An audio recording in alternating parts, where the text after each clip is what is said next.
Alors, comme toujours, je le rappelle, vous pouvez nous envoyer toutes les questions qui vous passent par la tête. Si c'est des questions sur les plantes, eh bien, c'est Marie qui y répondra. Si c'est des questions sur les voitures, c'est David. Si c'est des questions sur la cuisine, c'est Johan. Non. On verra. Envoyez vos questions au 0805 383 383 ou bien écrivez-nous à Ensemble Normandie @francetv.fr ou bien sur la page Facebook, le groupe Facebook de l'émission Ensemble, c'est mieux avec François. Et nous avons précisément deux personnes qui nous ont écrit. En l'occurrence, nous avons Marc qui nous dit je vais partir 3 semaines en juillet. Bravo Marc, il a de la chance. Pas mal, 3 semaines. Mais du coup, évidemment, il a peur de retrouver sa pelouse toute grillée à son retour. Alors ça, je ne sais pas si c'est... Bon, déjà, ça arrive quand même en juillet qu'il pleuve en Normandie quand même. On n'est pas non plus, tu vois, c'est pas la Provence-Alpes-Côte d'Azur. On va tous être grillés pendant 25 minutes. Mais du coup, qu'est-ce qu'on peut répondre à Marc ? Alors, effectivement, il y a de grandes chances que s'il part et qu'il fait très chaud, que sa pelouse soit complètement grillée. Toute jaune. Mais ça veut dire quoi une pelouse grillée ? C'est-à-dire qu'au lieu d'être verte, belle, oui. Eh bien, elle devient toute jaune, on a un peu les images, sèche. là, regarde, Voilà, les images. C'est ça, un peu une pelouse grillée. Voilà. C'est vrai que c'est un petit peu moins agréable. Donc, il y a vraiment de grandes chances. L'été, souvent, les pelouses, c'est comme ça qu'elles terminent. Au mois d'août, elles sont toutes sèches. Mais la bonne nouvelle, quand même, c'est qu'après, elles reverdissent. Ah, oui. Donc c'est pas dramatique. C'est pas dramatique. Oui, c'est pas grave. Mais alors j'ai posé une autre question. Est-ce que si plutôt que de partir, enfin même si en partant, il se mettait un petit arrosage automatique Oh non. Ou... non. Non, surtout pas. Bah, est-ce que c'est vraiment nécessaire d'arroser une pelouse on sait qu'elle va reverdir et puis surtout, économisons l'eau quand même. Ouais. Non, puis, la bonne nouvelle, Alex, c'est que quand tu pars 3 semaines, l'inquiétude, c'est pas que ta pelouse elle soit cramée, c'est que ta pelouse elle fasse 1 mètre de haut et que... 3 semaines, ça n'a pas le temps de pousser.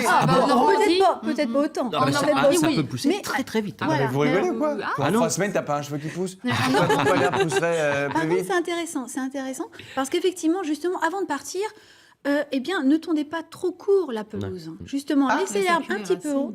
Voilà, parce que comme ça, on va créer une atmosphère un petit peu plus fraîche et le soleil, même s'il est important, eh bien, va moins dessécher la pelouse, en tout cas moins rapidement.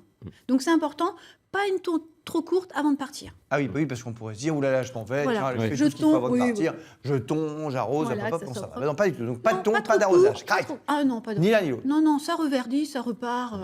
C'est fou. Ah oui. J'aurais dit exactement l'inverse. Heureusement que vous êtes là. Mais après, c'est vrai que moi, ma théorie n'aurait pas économisé l'eau. Oui, c'est pas très écolo. C'est pas nécessaire, pas pour une pelouse. Ok, d'accord. Très bien. Deuxième question pour vous de Kamel. Je ne sais pas si c'est Kamel Wally, mais en tout cas, c'est Kamel qui nous dit un olivier peut-il pousser en pleine terre en Normandie ? Alors la réponse. Très bonne question. Je connais la réponse, c'est oui. Nous, on en a un qui a même poussé en plein studio. Oui. Il est là, regardez. Il est caché derrière.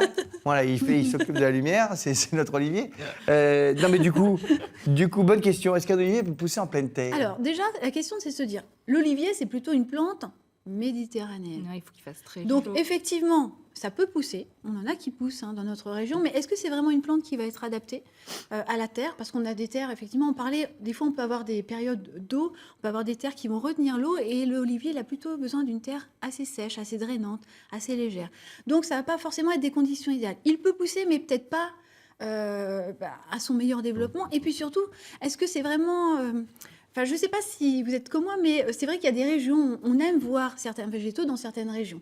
Et puis dans d'autres, eh bien, on va se contenter, alors en tout cas apprécier d'autres végétaux.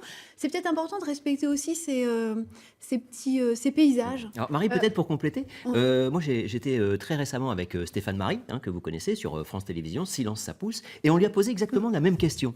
Et il a répondu, bon, chez lui il en avait un qui n'était pas terrible, mais il a été contacté par une personne qui lui a dit, voilà, moi j'ai un olivier qui donne des kilos et des kilos d'olives. Et il disait finalement la plante, c'est elle qui décide si elle est bien ou pas. Si vous avez un olivier qui pousse, qui donne beaucoup d'olives, c'est qu'il est bien là où il est, et pourquoi pas. Et ça crée aussi de la biodiversité. Oui. Accueillir des plantes d'autres régions, voire d'autres pays, si elles ne sont pas invasives, on se souviendra d'une des chroniques de Jeanne, pourquoi pas finalement avoir des plantes. Et si en plus on peut avoir nos petites olives pour l'apéro. Mais alors olive noire, olive verte, c'est quoi ? C'est 2 types d'oliviers différents ? Alors en fait, c'est une question de novice totale. C'est une question de maturité.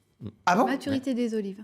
Ah bon ? Ah mais je croyais que c'était 2 trucs complètement différents, parce que le goût est tellement différent. Moi aussi. Toi aussi, Charles, on est 2 incultes. Alors il y a aussi une étude qui est apparue très récemment, je crois que c'est la semaine dernière ou il y a 15 jours. Les olives industrielles noires, eh bien voilà, on les fait baigner dans certains produits pour qu'elles noircissent plus vite, etc. etc. Bon, voilà. Ouais, bref, c'est pas terrible quoi. Oui. Prenez de l'olive bio. Voilà, exactement. de l'olive bio. Formidable. Bon, eh bien.